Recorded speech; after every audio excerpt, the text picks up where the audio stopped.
44 News starts now with your forecast first.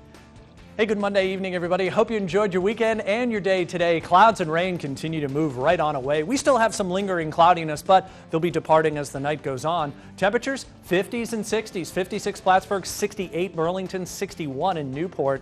Your forecast first is a very quiet one. Comfortably cool.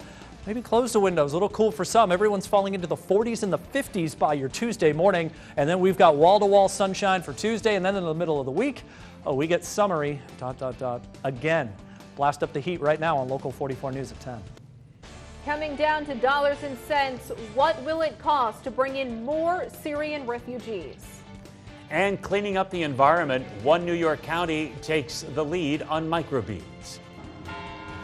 Plus, making the Queen City more affordable, the latest on Burlington's housing plan.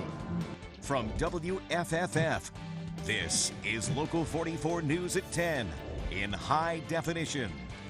Good evening. We thank you so much for joining us this Monday night. I'm Lauren Maloney. And I'm Joe Smith. A plan to make living in Burlington more affordable is almost ready for City Council. The Housing Action Plan would put strategies in place, creating more places to live in the Queen City. Local 44's Alex Rose live tonight in Burlington with details on this housing initiative. Hi, Alex. Hi there, Lauren. Well, after months of public input, the Community Development Committee has been tweaking this plan, creating housing initiatives for different types of people in Burlington. Living in Burlington, you get to enjoy the scenery and a vibrant downtown, but for some people, it didn't come easy. It's absolutely insane. I mean, I've never been in a place where the cost of living and the wage disparity was so huge. Tanya Vyhovsky is one of many young professionals struggling to afford living in the Queen City. Plenty of my friends who are older than I am, in their 30s, in their late 30s even, have to have roommates. It's the only way they can survive. 3 out of 5 people who live in Burlington are renters, and the city found earlier in 2014 that renters on average are spending 44% of their income just to pay the rent. City leaders know there's work to be done. The Community Development and Neighborhood Revitalization Committee has been working with the Mayor's Housing Action Plan for almost a year. Involved in some positive ways. The plan creates strategies increasing housing for low income and the chronically homeless, but some want that definition expanded. The worst thing that can happen when you're trying to serve vulnerable populations is if you're pitting one needy group against another. I don't see any real accommodation for families. Another strategy, developing 1,500 beds for college students to free up historic neighborhoods. But city councilors also want to see numbers for other demographics. In terms of senior housing, perpetually affordable housing, market rate housing, we don't have those kinds of targets, and I still think that it would be good to have them at some point in the implementation. Other strategies include changing the regulations specifically in downtown, including eliminating the parking minimums for any housing development. Now, the plan also added specific timelines for implementation. And another point brought up tonight, somebody mentioned that the parts of the South End, specifically the Enterprise Zone, should be exempt from any sort of housing project. Lauren, back to you. Alex, an update now on an officer-involved shooting we told you about over the weekend. 48-year-old Robert Smallage is due in court tomorrow. He faces unlawful trespass and simple assault charges. State police say a trooper shot Smallage in Facein on Friday after he didn't comply with commands. That officer has been identified as Trooper Chris Brown. He is on administrative leave with pay. Police told us today detectives found a plastic gun, which appears to be an air gun, at the scene. A woman accused of hitting and killing a veterinarian in Paulet last week will face charges.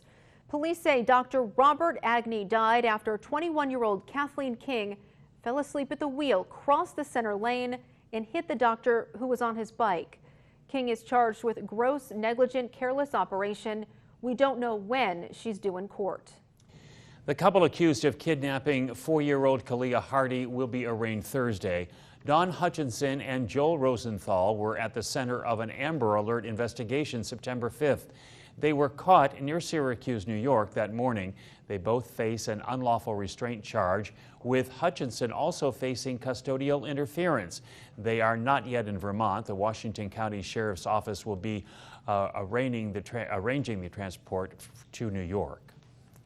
Now, Governor Peter Shumlin is responding to that Amber Alert. He says he understands the concerns brought up by Vermonters. Many who got caught with the alert were woken up by ear-piercing tones, only to see no information was attached. We quickly found the child, got it back to where it was supposed to be, or I should say took custody of the child. And therefore, we didn't have another tragedy that could have ensued. So obviously, when this kind of thing happens, we look at the system to make sure that we get it right every time, but I'm glad that it worked out as it did. Vermont State Police held 2 private meetings last week to look at ways to improve the state's Amber Alert system. They're expected to release information from the meetings this week. One New York county is hoping to lead in a way the state legislature couldn't. It wants to ban microbeads, those tiny plastic beads found in soaps, toothpaste, and shampoos. Nick Perot explains in tonight's Environmental Matters. Those microbeads may seem to be beneficial to you, but once down the drain, environmentalists say they'll slip through the cracks and are anything but helpful. Once discharged, there are no known methods to effectively remove microplastics or microbeads from the environment. Albany County legislator Brian Clenahan says it's too costly to upgrade New York's wastewater plants to be able to trap those microbeads when they enter the waterways. There's no reason taxpayers should have to pay for that. We should stop this at the source and insist that companies use more responsible products. Clenahan sponsored legislation that would ban all non-biodegradable plastics, with microbeads from being sold in stores throughout Albany County. I think when lower levels of government like counties take a stand on this, I think it is heard by the state government. I think it does hopefully spur action. Now, similar legislation is passed in Connecticut and Erie County. In fact, environmental groups were close to seeing action last session.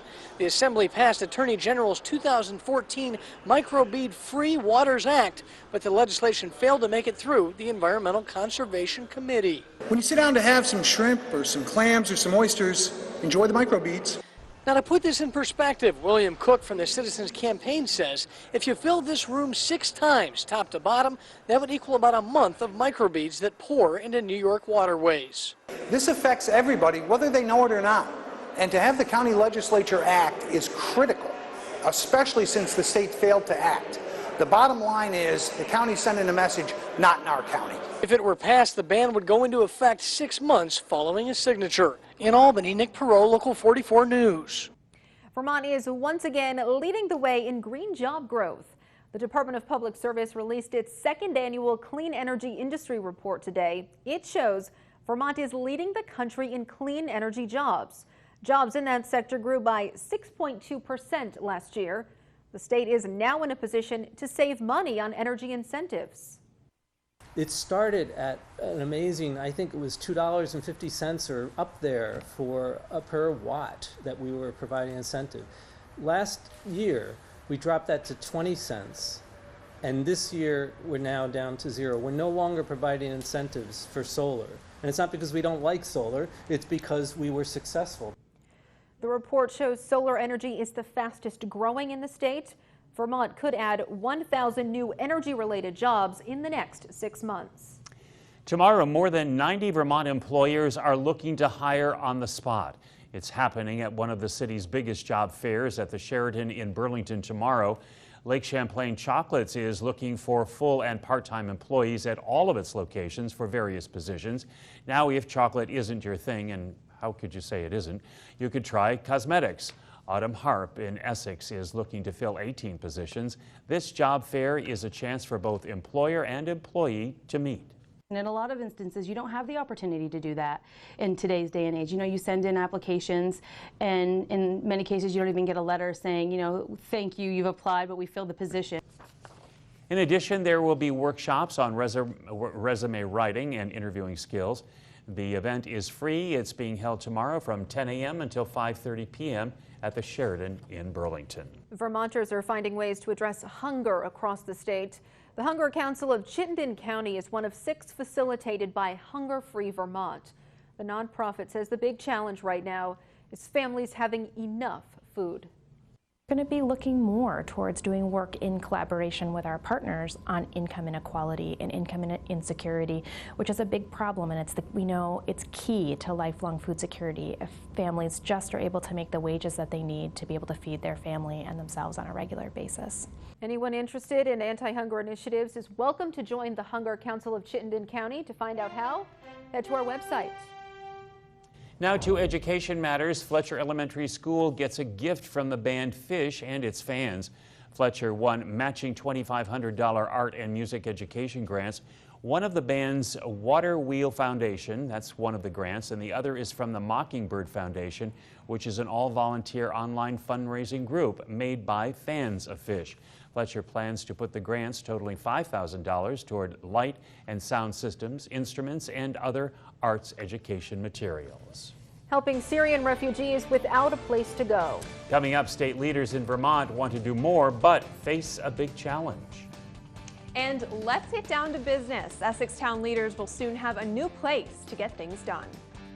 You're watching Local News That Matters with Lauren Maloney, Joe Smith, Sky Tracker Chief Meteorologist Sean Parker, and Sports Director Aaron Cofield. This is Local 44 News at 10 in high definition.